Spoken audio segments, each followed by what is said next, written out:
Okay, I would like to welcome Charter Trustees, the press, and members of the public, including some of those watching online, to this meeting at Poole Charter Trustees. In order to ensure the meeting is managed effectively, please could everyone follow these ground rules for speaking. If you wish to speak, please raise your hand physically to indicate. Where there appears to be consensus in the meeting room for a motion, I would ask there if there is any dissension. When a formal vote is required, this will be carried out by a show of hands. As a courtesy, please do not talk amongst yourselves during the debates. Please note this meeting is being live streamed via the Council's YouTube channel, where a recording will be available for a minimum of 6 months. Before we start the business on the agenda, I would like to highlight that the Charter Trustees is a non-political body, the primary objective being to maintain and promote the historic and ceremonial traditions of Poole. I am keen that we all work together to attain this objective. Please, may we have the apologies for absence, please. Thank you, Mr. Mayor. I've got apologies from Councillor Sue Aikenhead, Councillor Philip Broadhead, Councillor David Brown, Councillor Richard Burton, Councillor Jude Butt, Councillor John Challoner, Councillor David Dawson Gibson, Councillor Emily Harman, Councillor Brian Hitchcock, Councillor Rachel Maidment, Councillor Sandra Moore, Councillor Karen Rampton, Councillor Peter Sidway, Councillor Vicky Slade, and Councillor Claire Waite. Are there any other apologies? Honorary Clerk, can you report on any declarations of interest received? No, none have been received today, but if members do feel they have one, that we provide a flowchart with the agenda, or please just let us know. Okay, item 3 is the Charter Trustees 2023-24 Internal Audit Report. I call upon Matt Filmer, responsible financial officer, to present this report.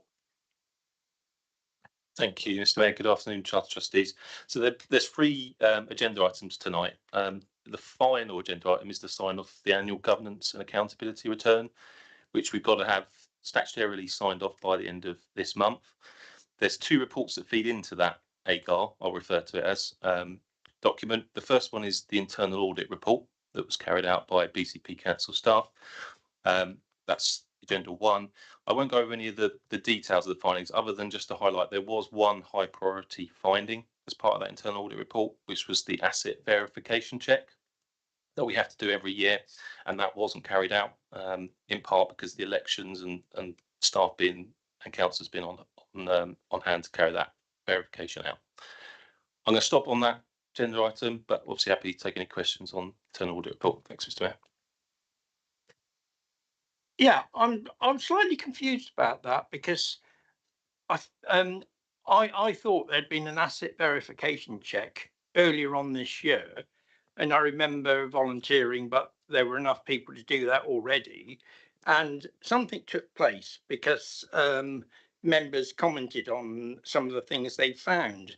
But I know I was asked to step in recently for redoing part of it, which I think was being delayed, but I can't understand why the asset verification check that was done earlier this year didn't count.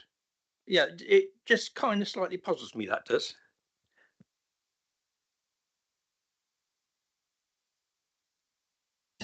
Yes, so Councillor, there was one semi-recently, but it wasn't completed. So it was partially completed, hence the audit findings deeming it to be high risk, as because the asset verification was not complete, the assets could not be deemed to be identified. So we have now put in place post-election dates for the completion of those asset verifications.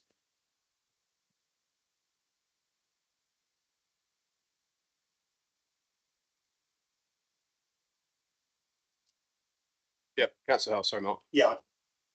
Item. It's just in relation to, at the end, there's a discussion about the lack of a performance management agreement, and that as a consequence that there's a danger that the council might be subsidising Poole Charter Trustees. I mean, I think that from I think what most of us who've looked into this can see is that it's the other way around, that the Charter Trustees are currently subsidising the council in terms of certainly the failure to provide a mayoral office that is required by law, and that needs to be a priority in the coming year. And I'm surprised that the audit hasn't picked this up, because we're being charged £15,000 a year. Bournemouth are being charged 18,000 a year, but Bournemouth get a mayoral parlour and we don't. So by a rough calculation, 5 years of non-provision, that's £50,000 that the taxpayers at Poole have paid to the council unnecessarily. I really think that should be picked up in an audit report. Thank you. So Matt, can you answer any of that? Any points on? It's not. Richard, can you please? Thank you, Mr. Mayor. We've actually got a civic working group on Friday, scheduled for Friday, where we have a number of issues on there in relation to service provision. And I think that's probably the right place to have that. In terms of the question, why has that not been picked up previously on an audit report?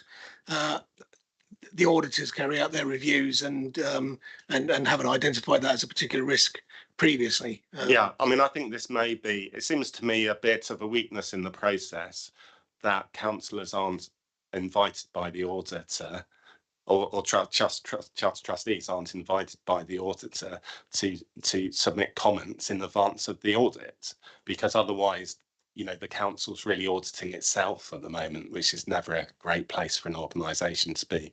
Admittedly, two organisations, but really the same people marking their own homework. Thank you. So happy to pick that up and have a look at the process for internal audit for this coming year. And I think the working group is one that does need to pick up the location. We've had different options looked at, considered. I think we've got to try and get to a solution about the accommodation. I think that's a real priority for the Charter Trustees for next year. And does the audit fall short, though, if what Mark's commenting on it is the audit secure if these points aren't being picked up? I think the internal audit report is secure as far as it goes. I think what you're identifying is an area in which you'd like to ask internal audit to look at. This is not a comprehensive audit of everything. It's of the issues they picked up. So there's no reason why we can't ask internal audit to look at that during next year. Yeah, I did have a chat with Ruth Hodges this afternoon, and she was a little uncertain, I think I would say, in terms of whether this item should have been covered by the financial regulations or not.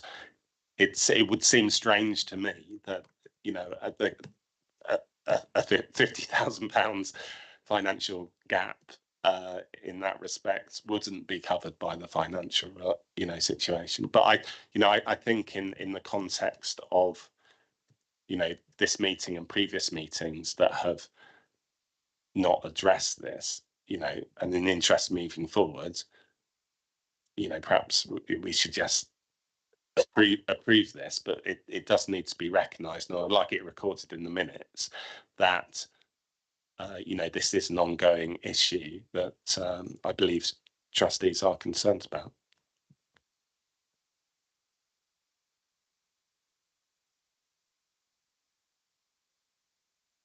Speak. This might sound a kind of a naive question, but the fact that we've paid for, was it 5 years? We've paid all that money and we haven't received any services. Was that just by an oversight? And if we haven't received services and we paid that money, is there a chance to reclaim some of that back? I think we should try not to get into the detail now, because actually for the first year the mayor did have a parlour in Poole Civic Centre whilst we kept Poole Civic Centre open. So I think it is an issue to have a look at. I don't think it's for tonight, to be honest, because the actual requirement is to provide sufficient accommodation for the proper discharge of the functions of the Charter Trust. And you could argue that that has been met in its entirety. What hasn't been provided is a dedicated mayoral parlour for the last however long. So I think we should look at it. I think we should look at it in terms of the finances as well. I think it's probably not sensible to try and explore it tonight on the hoof, if that's helpful. Yeah, I've heard come back in. I mean, I've heard that before. I mean, what the council cannot do is it cannot be treating Bournemouth Charter Trustees differently from Poole Charter Trustees. You know, this was most of us opposed the merger for the very reason that it would naturally, things would become Bournemouth centric, and you know, a certain laziness would inevitably creep in where Bournemouth is automatically favoured over Poole. And this is a classic example of where that is happening. And you know, downstairs there is a glorious mayor's parlour, you know, which Bournemouth Charter Trustees have had uninhibited access to. I was a query about another room as well, which understands that they previously used but not using.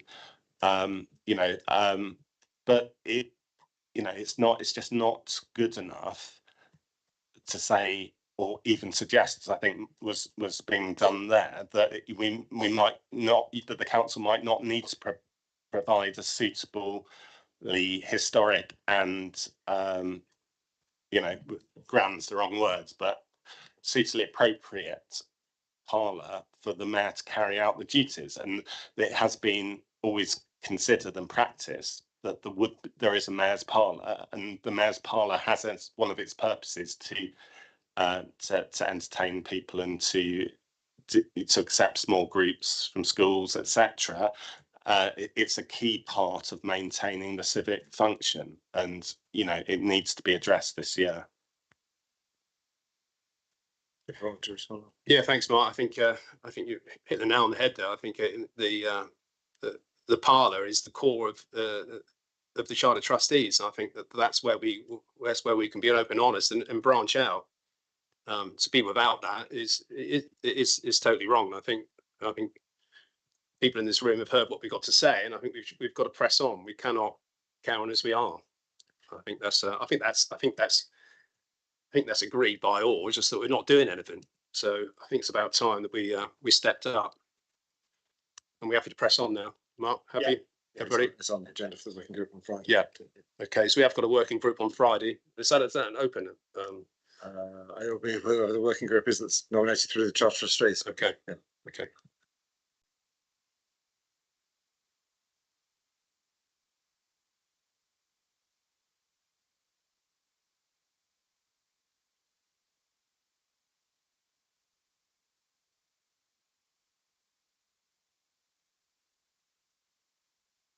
So just bring back attention to, you know, happy to note that report, please. Show of hands. Everybody all right? Cool. Yep.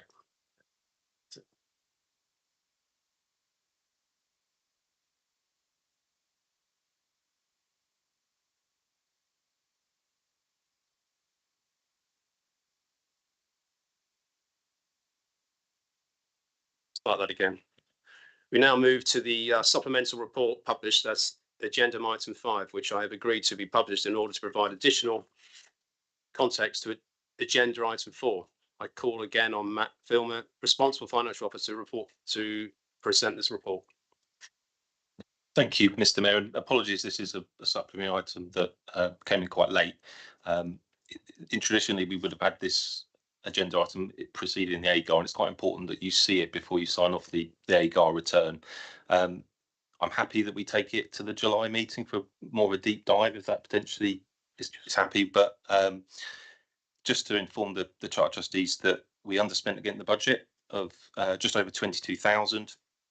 And that underspend is mostly driven by more of the variable areas of spend in terms of hospitality, sort of the mayor events that are budgeted for as part of the year.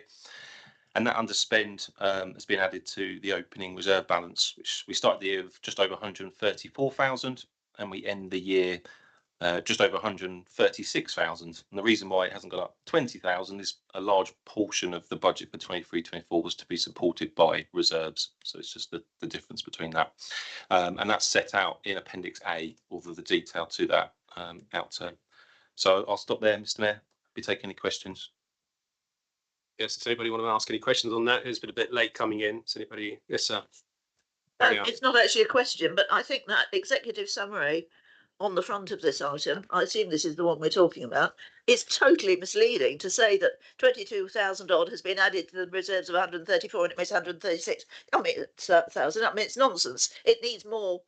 I mean, Mr. Fulmer has now explained the reasoning, but on the face of it, that is absolutely mathematically nonsense. Mr. Mayor, yeah, I don't disagree with that. Yeah, no, that's quite all right. You do, yeah. Unfortunately, you need to read the report and then look at Appendix A to see the context of that movement. But yeah, I'll take that on board. Probably could have been better explained. I think it's an accident of the interface between numbers and words, isn't it? Which didn't go very well. So I think we could have been clearer. Is anybody else happy with that?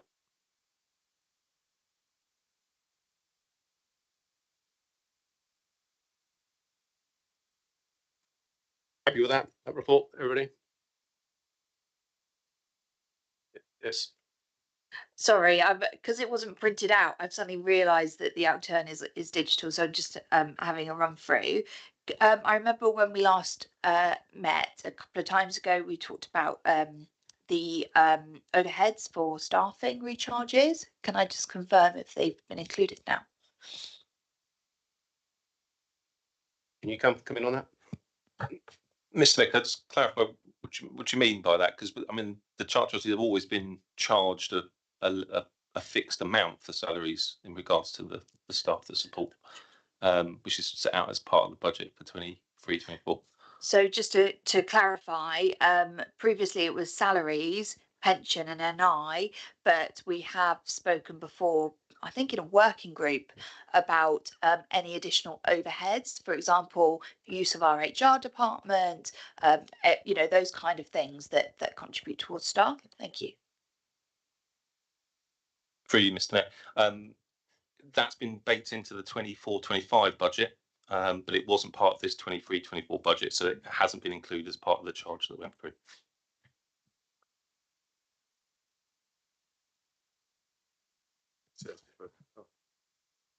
Yes, Mark. Yeah, just to follow on from what Millie said there. I mean, it did say in the last item, the governance report, that the lack of the performance management agreement makes it difficult for anybody to determine, you know, what services we're getting for what price, you know, and these additional services. It's actually quite difficult when you're thinking about trying to put on an event. We don't know what support we're entitled to from the events team. You know, I only found out this week that actually we don't get any support from the comms team, and that we have to do our own press releases. So yeah, there's a lot of processes that aren't really there or working properly, and that again is something we need to push on within the working group. Yeah, just again, that's on the agenda for the working group for Friday. I think there's an issue we need to determine. It's all about what we budget for, what we charge to the Charter Trustees, and how much service we provide. So we do need to go through that in some detail. I think expectations maybe haven't been met by the structures behind it. So we do need to decide whether we want to do that or not. There are choices for the Charter Trustees in how much support the Charter Trust buys. Okay, everybody happy with that? So I move on then to item 4, the annual government statement 2023-24 and statement of accounts for 23-24. I call upon Matt Filmer, responsible financial officer, to present this report. Thank you, Mr. Mayor. So after noting those two agenda items, they've effectively been reflected in the AGAR return. So the first part of the AGAR return is the output of the internal audit report. But the internal audit report also has almost like a checklist for the requirements as part of the annual governance statement. And again, that's been reflected in this form. And then lastly are the actual accounts for the Charter Trustees, which reflects all the numbers that were put forward as part of the outturn report, other than the value of the fixed assets, which stands the same as they did last year, just shy of 1.3 million, which is a reflection of the most recent insurance valuation. So I'll stop there, Mr. Mayor. Happy to take any questions. Any questions in the room for Matt, please?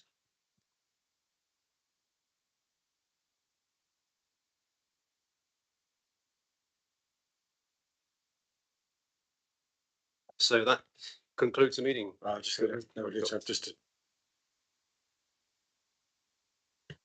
So are we happy to agree that report, everybody? Sure. Show of hands, please. Carried. So that concludes the meeting. I now formally declare this meeting closed.